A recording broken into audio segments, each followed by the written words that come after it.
Sí, Juan Carlos, muy buenas tardes, mil Bueno, gracias. bueno, muy buenas tardes. Muchas gracias a usted por sacar un rato de esa agenda tan apretada que tiene y estar al frente de tantos temas, 37 municipios, un departamento con 1.122.622 habitantes según el DANE.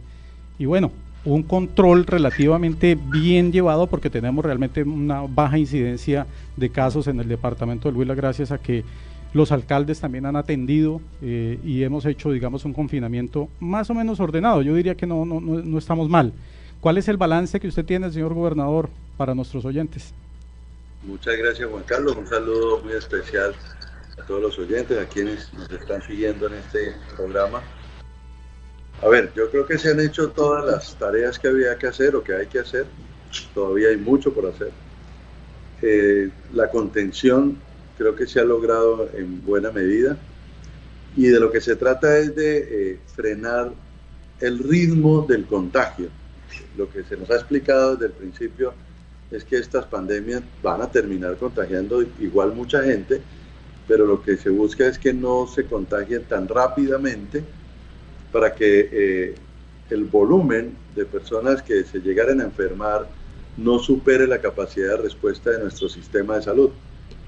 O sea que la famosa curva se pueda achatar para que el tope de la curva no llegue a superar la capacidad. Y eso nos da también un tiempo para prepararnos aún más en garantizar, aumentar y lograr una mayor capacidad de atención en salud. Entonces se han hecho todas las tareas, nosotros incluso tomamos las medidas restrictivas un poco antes del gobierno nacional, lo hicimos en conjunto con Bogotá, Cundinamarca, Meta, Tolima y Boyacá como región central, eso fue en el puente festivo, luego empatamos con la decisión nacional de restricción de la movilidad o de aislamiento preventivo obligatorio.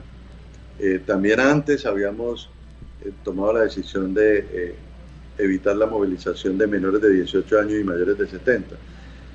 Y hemos estado en esa tarea todo el tiempo con mucho apoyo a la fuerza pública y yo creo que ha sido positivo. Yo creo que la mayor cantidad de personas han acatado y han entendido la dimensión del problema y la importancia de estar aislados.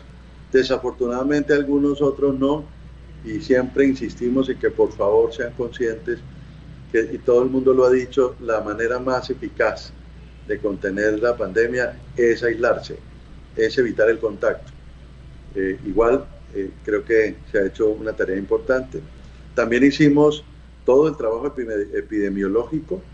En la medida que se detecta un caso, se determina cuáles fueron sus contactos cercanos, estrechos, y se ubican a esas personas, se aíslan, se le toman pruebas y se hace todo ese cerco epidemiológico. Eso se ha venido haciendo también con todo el juicio, con los epidemiólogos expertos que tenemos aquí en el departamento de Huila. Y bueno, eso nos ha permitido también tener, digamos, el control. Ustedes vieron hace unos días, tal vez una semana o más, el gobierno nacional dijo, ya pasamos la etapa de contención y vamos a la de mitigación. Eso lo determina un parámetro que es el 10% de las personas positivas, que se tenga claro el origen del contagio. Cuando se pasa del 10% de los que no se tiene claro el origen, pues ya como que se pierde el hilo y entonces ya se entra a la otra etapa. Aquí en el Huila todavía estamos dentro del 10% y lo hemos mantenido así. Igualmente hicimos puestos de seguimiento a la entrada del departamento, ustedes recuerdan también en el aeropuerto, cuando estaba funcionando en los terminales, para identificar personas que pudieran tener un riesgo y darles un protocolo de aislamiento en cada caso. Todo eso se ha hecho. Inclusive llegamos a solicitar, y así se dio con Migración Colombia, el que deportaron unos turistas extranjeros que no quisieron tomar las medidas de aislamiento. Pero todo eso ha sido un proceso y todo un aprendizaje también. Creo que se ha logrado hacer un buen trabajo de contención, también temas de desinfección, que hemos estado trabajando primero los vehículos de ingreso al departamento, en varios peajes, en la central de abastos, luego empezamos a ampliarlo a hospitales, a ancianatos, ahora estamos en una estrategia con todos los municipios, dotándolos de insumos y de equipos para que hagan mucho más fuerte los esquemas de desinfección en calles, en sitios públicos, en sitios de aglomeraciones. Esa estrategia de desinfección también nos parece que es importante. Las cámaras de desinfección que se diseñaron aquí por huilenses, que también hemos estado colocando en diferentes sitios del departamento. Todos estos son medidas para buscar detener la pandemia, para buscar contenerla, y que eso nos permite ir preparándonos, que es la otra gran tarea en la que estamos, preparando todo nuestro sistema de salud, en lo técnico, en infraestructura, en equipos, en el talento humano, preparando todas las condiciones para estar en capacidad de atender esta situación. Señor gobernador, precisamente sobre ese tema, me gustaría que abordáramos un poco.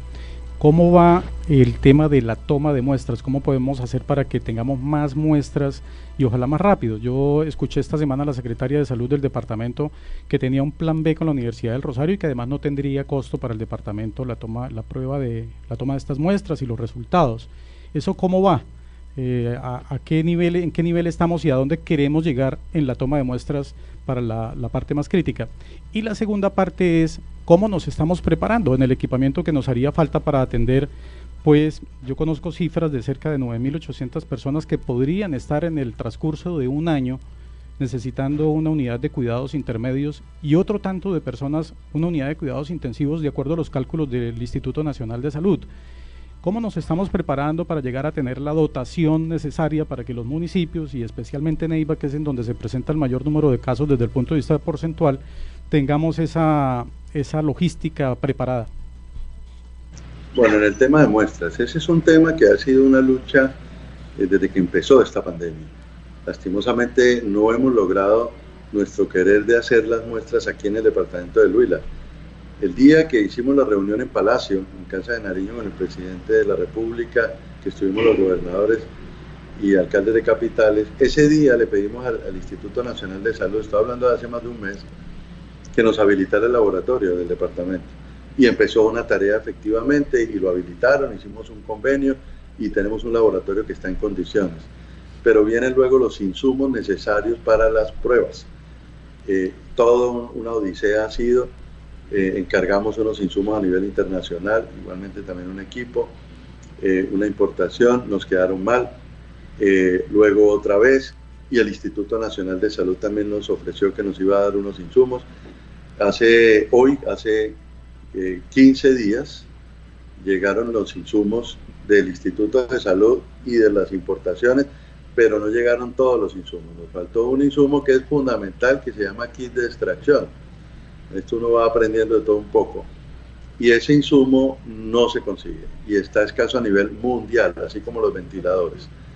En eso empezamos a luchar entonces a conseguir ese insumo. También en importación y también con el Instituto de Salud. La semana pasada, el Jueves Santo, en una conversación que tuvimos con el ministro de Salud a instancias de los 8 congresistas de Huila, que hay que decirlo, han estado muy atentos haciendo el puente, conversaciones con unos y otros actores para ayudarnos a avanzar. Tuvimos una conversación con el ministro de Salud y él nos decía, hay un problema con ese insumo, sin embargo creemos que el lunes van a llegar un paquete importante, de ahí pues la idea es darles a las entidades territoriales que tienen laboratorios. Después nos confirmó que era el mismo proveedor que con quien nosotros estábamos también haciendo la compra. Eso nos tranquilizó en ese momento, pero el lunes pasado, este lunes que pasó, que deberían haber llegado, nos mandan una carta al proveedor diciendo que no pudieron conseguir los insumos y que están escasos a nivel mundial y quedamos otra vez en cero, lastimosamente. Inclusive el día de anteayer, la senadora Esperanza Andrade me escribió que estaba en un debate con el ministro de Salud, que qué tema creía que le debíamos tocar, y le dije, tócale el tema de los insumos, de este kit que falta para las pruebas, y ella se lo tocó, y también el ministro le dijo, a nosotros también nos quedaron mal, y tenemos esa dificultad, y estamos luchando con eso, consiguiéndolos, en fin. Entonces, hay una situación ahí complicada que no hemos logrado. Paralelamente, hemos venido haciendo también un trabajo con la Universidad Surcolombiana. El laboratorio de la Universidad Surcolombiana también empezamos a trabajar con ellos en aras de habilitarlo. El Instituto de Salud delegó en la Secretaría Departamental de Salud del Huila la habilitación de ese laboratorio para estas pruebas diagnósticas. Así se hizo todo un trabajo de ajuste de protocolos, un trabajo de calibración de equipos la semana pasada y se logró habilitar el laboratorio de la Universidad Surcolombiana. Les dijimos nosotros, en la medida en que consigamos los insumos, los vamos a compartir con ustedes, y también empezamos a trabajar otro tema y con el Fondo de Ciencia, Tecnología e Innovación, que es la compra de unos equipos, tanto para el laboratorio de la Surcolombiana como para el laboratorio de la Gobernación, equipos que nos van a permitir acelerar el proceso de pruebas, duplicar o incluso triplicar el proceso de pruebas. Son equipos que hacen menos manual ese procedimiento. Y en ese sentido, el día de ayer precisamente radicamos en el Fondo de Ciencia y Tecnología ese proyecto que esperamos nos lo aprueben la próxima semana para hacer esa compra de equipos. Ahí tenemos otra expectativa de que esos equipos contengan los insumos que nos van a permitir por fin hacer las pruebas. Es otra expectativa que se tiene. Paralelamente, con la Universidad del Rosario, efectivamente, el lunes pasado, con el rector estuvimos hablando a instancias del doctor Ariel Rincón de la Cámara de Comercio, y el rector muy amablemente nos dijo, mire, nosotros estamos haciéndole pruebas al Instituto Nacional de Salud. De hecho, como funciona es que las pruebas se envían al Instituto de Salud y el Instituto las distribuye en diferentes laboratorios para que se hagan las pruebas. El Rosario es uno de ellos. Entonces la Universidad del Rosario dijo, voy a buscar, estoy pendiente de la conversación con él nuevamente porque entiendo que todavía no le han dado respuesta, voy a buscar que el Instituto de Salud me permita ir directamente con ustedes y que no tenga que hacer la fila del instituto, sino que me las manden directamente, y obviamente eso lo agilizaría. Y efectivamente son pruebas que son gratuitas, la Universidad de Rosario las está haciendo de manera gratuita. Esa es otra opción que no se ha concretado tampoco, pero que tenemos ahí sobre la mesa como otra posibilidad. Gobernador, también en el convenio con la Universidad Surcolombiana para cerrar este tema de estas pruebas, sí, que son pruebas diagnósticas, ellos nos han dicho que tienen un contacto de una empresa que los puede proveer de esos insumos y que podría tener un stock de los insumos y para poderlos comprar. Ayer precisamente tuvimos una reunión con la universidad, el laboratorio, con la Secretaría de Salud de Neiva, que firmaron un convenio con el laboratorio y nosotros para poder hacer sinergia todos. Y les decíamos, si logramos que ese proveedor nos venda los insumos, pues ustedes compren unos con el convenio con la Alcaldía de Neiva y nosotros compramos otros, para poder avanzar en el tema de los insumos. Eso en cuanto a estas pruebas, que son, digamos, las pruebas diagnósticas, que son las pruebas que se vienen haciendo. Gobernador. Todos sí. ¿Cuántas pruebas estaríamos en capacidad de hacer solucionado el tema del kit de extracción? Así manual, se harían más o menos 50 pruebas, se podrían llegar a duplicar poniendo turnos por laboratorio. Sí. Por día. Pero con los equipos que estamos adquiriendo se puede llegar a duplicar o a triplicar. Pues eso depende ya pues de que se consigan los equipos mismos y de cómo se organiza. Señor gobernador, buenas tardes. Le habla Óscar Gutiérrez de Neiva Estéreo. Usted en rueda de prensa anunció que el Huila pues tiene negociado 117 ventiladores, recibirán 124 del gobierno nacional y se está gestionando 123 también, pero pues tiene que ver con el tema del mercado, porque explicaba también la Secretaría de Salud que en Francia pues ya no habían querido hacer la venta de algunos ventiladores. También ella nos comentaba que hay 140 unidades de cuidados intensivos habilitados acá en el departamento entre neonatales y polivalentes. Quería preguntarle cómo va esta gestión que usted viene desarrollando y también sobre estos ventiladores que ya fueron aprobados en Medellín, esta innovación con algunas empresas, entre ellas ACEP. Si de alguna manera se puede hacer un convenio con Medellín para que vengan ese tipo de invenciones y esos ventiladores para el departamento.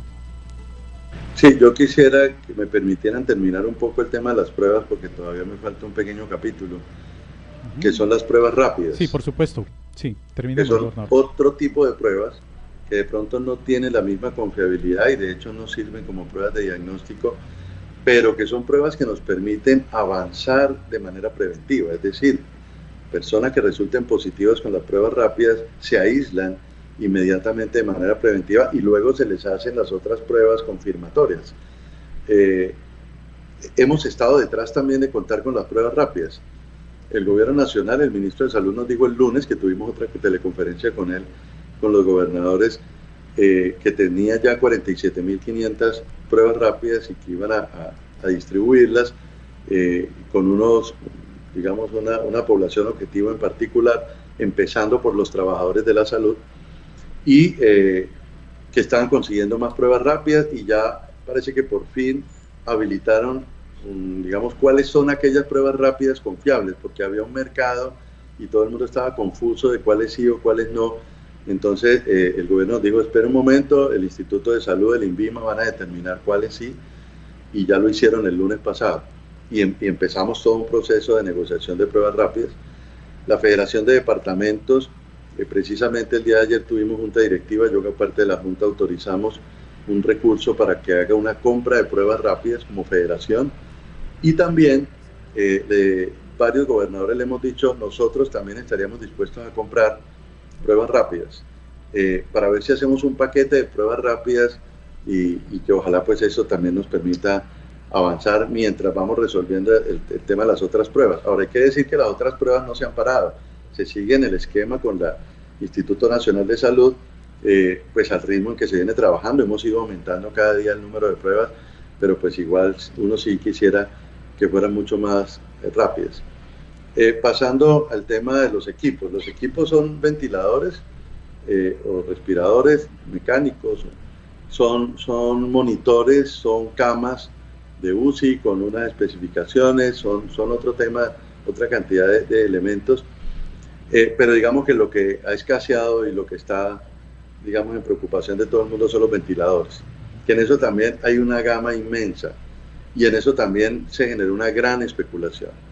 Nosotros teníamos 117 ventiladores negociados y esas negociaciones se nos vinieron al piso, desafortunadamente nos incumplieron, porque algunos de esos eran, por ejemplo, alemanes o norteamericanos, y esos países cerraron la exportación de ventiladores para concentrarse en sus propios pacientes. Entonces se dañaron todas esas negociaciones que se habían hecho. De los ventiladores hay que decir que, bueno, en general de la atención, de la estrategia de atención, hay que decir que esto es por fases. En este momento estamos en una primera fase que es liberar capacidad instalada de las UCIs, especialmente las UCIs, que es donde está la preocupación principal, liberar capacidad instalada para atender pacientes COVID. Entonces, el inventario que se ha hecho es que habrían 140 camas UCI en el departamento. Nosotros creemos que la realidad es que se pueden habilitar más, que hay otros, por ejemplo, en quirófanos donde se tienen ventiladores y podrían habilitarse como UCI. Pero digamos que en principio el ejercicio que se hace con el ministerio es 140. O sea que la primera fase es disponer de 70. En eso ya la superamos, ya tenemos el 50% de la disponibilidad de la capacidad instalada para atender pacientes de COVID. En este momento tenemos 3 pacientes en cuidados intensivos y tenemos disponibilidad de 70. Ese es el momento actual y es la primera fase. La siguiente fase, que obviamente también ya está adelantándose, que es ampliar la capacidad en la infraestructura hospitalaria existente. Y aquí estamos hablando de hospitales públicos y también de privados, de clínicas privadas. En esa ampliación de la capacidad, ese trabajo que se ha advertido, que ha hecho el ministerio hace un cálculo, un pronóstico del número de personas que estarían contagiadas. Inclusive el número es la mitad de la población que podría ser susceptible de contagio en las cuentas que se hacen. Lo que pasa es que una parte importante van a ser asintomáticos, ni siquiera se van a dar cuenta que tuvieron el contagio, y también una parte muy importante van a tener algunos síntomas leves que pueden ser atendidos en sus casas. es la gran mayoría de la población que se va a contagiar, y ese ha sido como ha sucedido en el mundo y como sucede en estas pandemias. Pero hay otro grupo de personas que sí van a necesitar un nivel de cuidados intermedios y un nivel de cuidados intensivos, y ahí es donde estamos preparando la capacidad instalada. Efectivamente, el ministerio hace un cálculo y dice, es que no tengo el número exacto, creo que son 140 más 100, como 170 más que que necesitaríamos. O sea, la necesidad que plantea el ministerio para el Huila, si no estoy mal, son 164 o 174, sí, de los cuales nos van a entregar 124. Luego nosotros tendríamos que conseguir una cantidad, digamos, menor. Pequeña, de 40. Sin embargo, personas, sí. nosotros hicimos un ejercicio propio, porque es que el ejercicio que hace el ministerio dice que estos pacientes van a necesitar estar 8 días en cuidados intensivos. Nosotros aquí con los pacientes que hemos atendido ya con esta enfermedad, hemos visto que se va a requerir por lo menos 15 días. Entonces por eso nuestro cálculo es más alto, un poco más pesimista, digámoslo así. Y en ese sentido es la cifra que dimos el otro día en la rueda de prensa, de que nosotros queremos ir más allá realmente. Nosotros creemos que hay que conseguir, además de los 124 que nos da el gobierno nacional, que tenemos que conseguir cerca de 240 más nuevos ventiladores. Y en este momento precisamente me salí de una reunión donde estamos discutiendo y valorando con los técnicos las ofertas que hay de ventiladores para poder retomar las negociaciones. Y tenemos varias ofertas, como unas 6 ofertas de diferentes tipos de ventiladores. Entonces estamos evaluando varias cosas. Uno, la parte técnica, que sean buenos equipos que nos funcionen realmente. Eso lo hacemos con los técnicos, con los intensivistas, con la gente que está en el tema. 2, el valor, y 3, el tiempo de entrega. Esos son los parámetros principales con que estamos tomando decisiones. En este momento estamos ya a punto de tomar unas nuevas decisiones de nuevas adquisiciones. Desafortunadamente no todos los equipos están inmediatos, entonces parece que hay unos que sí, vamos a acudir una parte con los inmediatos y otra parte con equipos que pueden llegar después y que nos ofrecen, digamos, mayor garantía de calidad, porque son equipos que ya han sido probados. Por ejemplo, son equipos que están en la clínica, creo que se llama Valle del Lili, en Cali, que es una de las clínicas más importantes de Colombia, y llamamos allá y verificamos, nos dijeron sí, son muy buenos equipos. O sea, toda esa investigación también estamos haciendo para acertar y no improvisar en eso. Entonces, yo creo que ya estamos terminando de concretar las negociaciones y esperamos pues que se lleven a feliz término. Aquí todos los días hay noticias de que un país cerró, de que hubo piratería de unos equipos en una parte. Este es un tema realmente complejo. Y todos estamos en lo mismo, todo el mundo, igual el gobierno nacional y los departamentos. Pero avanzando en esa tarea, nosotros creemos que están las condiciones para tener en el tiempo que sea el momento oportuno, contar con los equipos acá. Como dije, son varias fases y cuando lleguemos al pico es donde tenemos que tener la capacidad máxima instalada. Hay otra fase que el gobierno ha dicho que es la fase crítica, que es cuando todo se desbordara, que esperamos no llegar allá. Y ahí tendríamos que empezar a habilitar otros sitios fuera de la infraestructura hospitalaria que se tiene, como hospitales de campaña, habilitar sitios. Aquí estamos viendo el parqueadero del hospital universitario, sí, el recinto ferial, en Pitalito, Garzón y La Plata también se están mirando diferentes sitios, pero ya sería en una etapa extrema, pero que igual tenemos que estar preparados también para esa posibilidad. Gobernador, antes de pasar un momento que me gustaría que habláramos un poco sobre temas de plan de desarrollo y los cambios que puede tener en esta agenda que usted tiene al frente del gobierno departamental. Con el personal de salud del departamento del Huila entendemos que va a haber una prima y ha habido un apoyo del gobierno departamental. ¿Por qué no nos habla un poco de lo que se ha hecho en ese tema? Uno de los temas centrales para poder atender de manera eficaz esta situación es el talento humano, no hay ninguna duda. Porque podemos tener ventiladores, UCIs, monitores, de todo, pero si no tenemos la gente, pues no hacemos nada. Claramente necesitamos tener un talento humano capacitado, un talento humano motivado, un talento humano que sienta el reconocimiento de todos los ciudadanos por el trabajo que están haciendo, porque son los que van a salvar nuestras vidas. Eso lo tenemos absolutamente claro y por eso venimos trabajando en varias direcciones. En esta época, pues obviamente hay mayor susceptibilidad y porque pues van a asumir un nivel de riesgo más alto que cualquier otro ciudadano, y eso es perfectamente entendible, y también que son personas, son seres humanos que también sienten miedo, y es obvio. Y pues no estábamos preparados para una situación de estas. Eso todo tenemos que ser comprensivos y tenemos que facilitar las cosas todo el tiempo. Entonces, hay varios frentes que son muy importantes. Uno es el tema de protección, todos los elementos de protección. El país no estaba preparado para esto y no tenía una rigurosidad en los elementos de protección. Ese es un tema que es responsabilidad de las instituciones prestadoras de servicios, los hospitales y las clínicas. Ahora el gobierno incluyó a las ARLs para que también asumieran una parte con un 7% de los recursos que ellos reciben, y también para que hicieran temas de capacitación, y también definió que un contagio del coronavirus en personal de la salud pues era una enfermedad laboral también. Todo eso pues va generando más confianza y más tranquilidad. Y estamos en una tarea con todos. Aquí yo he hecho reuniones con las ARLs, con las EPS, con las clínicas, con los hospitales públicos, con los alcaldes, con todos, con los gremios médicos. Creamos un comité técnico, científico, asesor. Creo que esto tiene que ser un diálogo constructivo y una decisión conjunta, colaborativa de todos los actores. Y hemos dicho, vamos a garantizar los elementos de protección.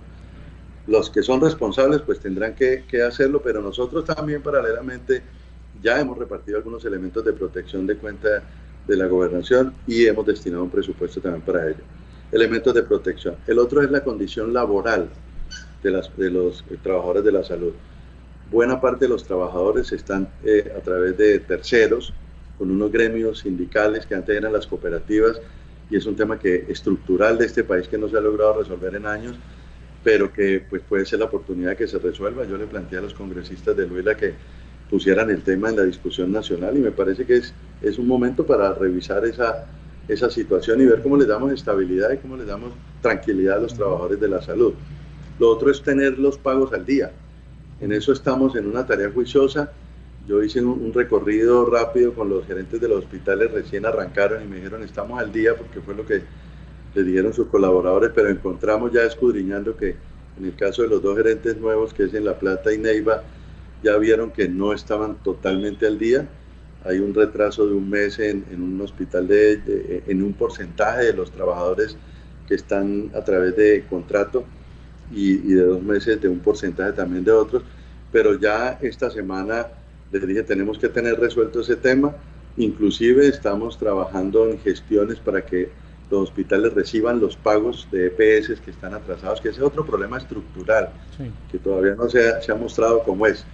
Es muy grande la deuda que tienen las EPS a las prestadoras de servicios de salud, IPS privadas y públicas, y también incluso con créditos de tesorería para garantizar poner al día el pago a todos los trabajadores de la salud en lo público, y las clínicas privadas están en la obligación de hacer lo propio.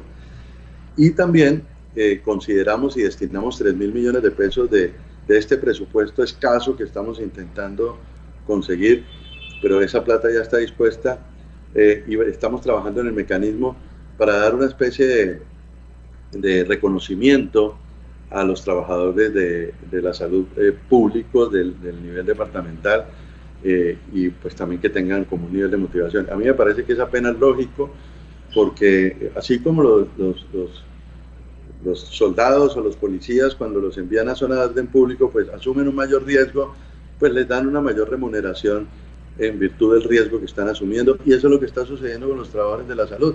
Están asumiendo un nivel de riesgo alto, y eso significa que también eso tenga un reconocimiento. Entonces también estamos trabajando en esa dirección, y estamos trabajando en otro frente, como las rutas o el transporte especial para los trabajadores de la salud, sitios de alojamiento.